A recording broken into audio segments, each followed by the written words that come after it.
એક એક રૂપિયો બચાવીને એક ગરીબ શહેરમાં પોતાનું પણ એક ઘર હોય તે આશાએ મહેનત મજૂરી કરતો હોય છે। આવા ગરીબ અને મધ્યમ વર્ગના લોકોને પોતાનું ઘર મળે તે માટે સરકારે આવાસ યોજના અમલમાં મૂકી છે। પ્રજાના પરસેવાની કમાણીથી આવા આવાસો બને છે, પણ તંત્રના પાપે તે આવાસો પેલા ગરીબો સુધી નથી પહોંચતા। અહીં આવાસો ખંડેર બની જાય છે, પણ તેના લાભાર્થીઓને નથી અપાતા અને લાભાર્થીઓ માટે ઘરનું સ્વપ્ન માત્ર સ્વપ્ન જ રહી જાય છે। આવાસો પાછળ કરોડોનો ખર્ચો આપવા જ નહોતા તો બનાવ્યા કેમ? ખંડેર બન્યું ઘરનું સપનું। આખરે કરોડોનો ધુમાડો શા માટે? ગરીબ વ્યક્તિને પોતાનું ઘર મળે તે હેતુથી સરકાર આવાસ યોજના અમલમાં મૂકતી હોય છે, પણ નગરોડ તંત્રના પાપે આ આવાસો ખંડેર બની જાય છે। ત્યાં સુધી તેના લાભાર્થીને નથી અપાતા।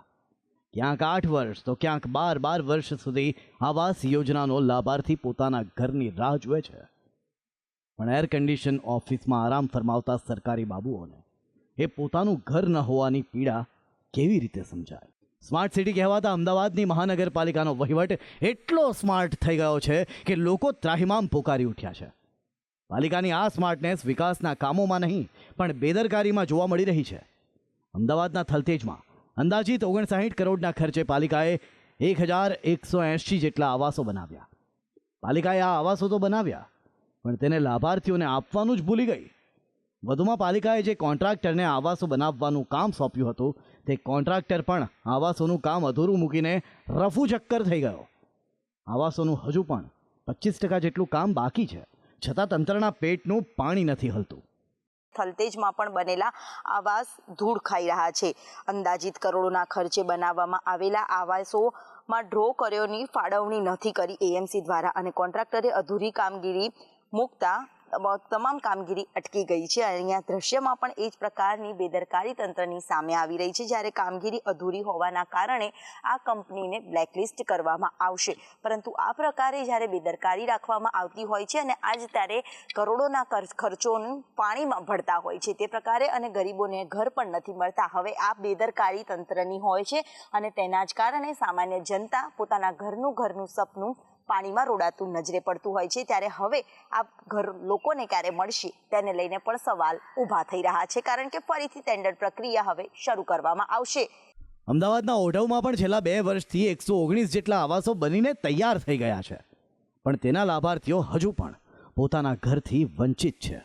આ આવાસોના લાભાર્થીઓ આજે પણ ઝૂંપડામાં કે પછી અન્ય જગ્યાએ મકાન ભાડે રાખીને રહેવા માટે મજબૂર છે। તંત્રએ 2 વર્ષમાં ફક્ત 57 મકાન જ ફાળવ્યા છે, ત્યારે 62 મકાન હજુ પણ બંધ હાલતમાં ધૂળ ખાઈ રહ્યા છે।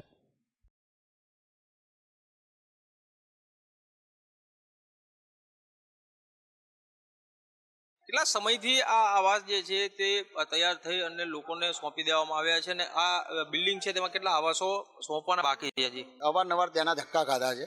અમે એમના જોડે પૈસાની પણ તમારે જે પૈસા થતા હશે અમે ભરવા તૈયાર છીએ, અને અમારો પરિવાર એક સાથે રહીએ એ અમે આધારે એના જોડે માગણી કરેલ છે। જે પ્રમાણે સ્થાનિક છે તે કહી રહ્યા છે કે આ આવાસ માટે થઈ અને અનેક વખત રજૂઆતો છે તે કરવામાં આવી છે, અમારું પરિવાર જળવાઈ રહે તેના માટે થઈ, અને આ આવાસો છે તેમાં જ તેના અન્ય પરિજનો છે કે જેઓ હજુ ઝૂંપડામાં કે અન્ય જગ્યાએ વસવાટ કરે છે તે લોકોને મકાન છે તે ફાળવવામાં આવે, પરંતુ તંત્ર દ્વારા કોઈ કામગીરી છે તે કરવામાં આવતી નથી અને અંતે આ મકાન જે છે તે બંધ હાલતમાં ધૂળ ખાઈ રહ્યા છે। અમદાવાદના વટવામાં આ જગ્યાએ 12 વર્ષ પહેલા ઝૂંપડપટ્ટી હતી। લોકો તેમની ઝૂંપડપટ્ટીમાં શાંતિથી રહેતા હતા। તંત્રએ લોકોને તેમના ઘરનું સ્વપ્ન બતાવ્યું અને ઝૂંપડપટ્ટી હટાવીને અહીં આવાસો બનાવ્યા। આવાસો બન્યા અને આજે 12 વર્ષ જેટલો સમય વીતી ગયો, છતાં આ આવાસો તેના લાભાર્થીઓને નથી અપાયા। તંત્રના પાપે આજે ગરીબો પાસે ન તો તેમની ઝૂંપડી છે કે નથી તંત્રએ દેખાડેલા સપનાનું ઘર। હવે આજે નગરોડ તંત્રના વાંકે 12 વર્ષ બાદ આ આવાસો જર્જરિત જાહેર થયા છે અને રહેવા લાયક ન હોવાથી તેના ડિમોલેશનનો નિર્ણય લેવામાં આવ્યો છે। હવે તંત્ર આ 180 કરોડના ખર્ચે બનેલા આવાસોને તોડવા જઈ રહ્યું છે। આખરે કોના બાપની દિવાળી? वटवा आवास जिसका निर्माण 2011 के दौरान किया गया था और उद्देश्य यही था कि गरीबों को मकान दिया जाए, लेकिन इधर कुछ विपरीत ही कार्य हुआ। गरीबों को आवास तो नहीं दिया गया, लेकिन उन गरीबों के आवास के नाम पर करोड़ों रुपए भ्रष्टाचार किया गया। JNNURM के अंतर्गत उस समय 180 करोड़ की लागत से इन आवासों को बनाया गया था, लेकिन गरीबों को नहीं मिल पाया। सिर्फ 14 वर्ष में ही ये सारे आवास जर्जरित हो गए और उसे आज तोड़ने की नौबत आ चुकी है। બનાસકાંઠાના પાલનપુર નજીક સદરપુર ગામે પાલનપુર નગરપાલિકાએ 8 વર્ષ પહેલા આવાસો બનાવ્યા. રાજીવ આવાસ યોજના અંતર્ગત 32 કરોડના ખર્ચે પાલિકાએ 1392 જેટલા આવાસો ઊભા કરી દીધા, પણ આજ દિન સુધી આ આવાસો તેના લાભાર્થીઓને નથી મળ્યા. 1700 ફ્લેટ 2016-17માં બનાવેલા અને એમાંથી 1300 ફ્લેટ કંડમ હાલતમાં આજે પડ્યા છે. જાળીઓ ચોરાઈ ગઈ, સંડાસના ટપ ચોરાઈ ગયા, ત્યાં અશ્લીલ પ્રવૃત્તિઓ ચાલે, દારૂ પીવાના ધંધા ચાલે, લોકો બારોબાર ત્યાં આગળ કેટલું બધું ખરાબ ચાલે. ત્યાં તળાવ હતું, તળાવની અંદર હેતુફેર કર્યા વિના સદરપુર ગ્રામ પંચાયતની જગ્યાને લઈ અને ત્યાં મકાનો ઊભા કરી દીધા. બનાવવાના હતા હરિપુરામાં, બનાવી દીધા ત્યાં સદરપુરમાં. કોણ રહેવા જાય? અને આપ્યા પણ ક્યાં છે?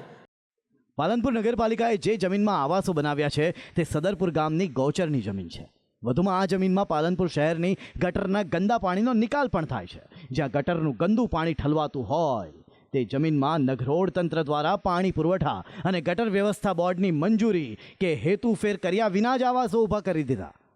આજે 8 વર્ષ પછી પણ આ આવાસો ખંડેર હાલતમાં પડ્યા છે. આ આવાસો જે કોઈ ગરીબનું ઘર બનવાના હતા તે અસામાજિક તત્વોનો અડ્ડો બની ગયા છે.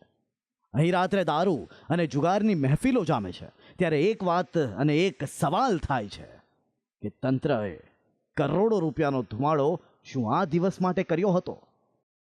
જિલ્લા મથક પાલનપુરમાં માનસરોવર ફાટક નજીક હરિપુરા વિસ્તારમાં જે રાજીવ આવાસ યોજના બનાવવાની હતી, પરંતુ પાલિકાના જે તે સમયના સત્તાધીશોએ આ આવાસ યોજના છે તે પાલનપુર નજીક આવેલા સદરપુર એટલે કે ગ્રામીણ વિસ્તારની ગૌચરની જમીન કે જે ગટર વ્યવસ્થાપન માટે ફાળવાઈ હતી એ જમીન ઉપર આ આવાસ યોજના ઊભી કરી દીધી છે.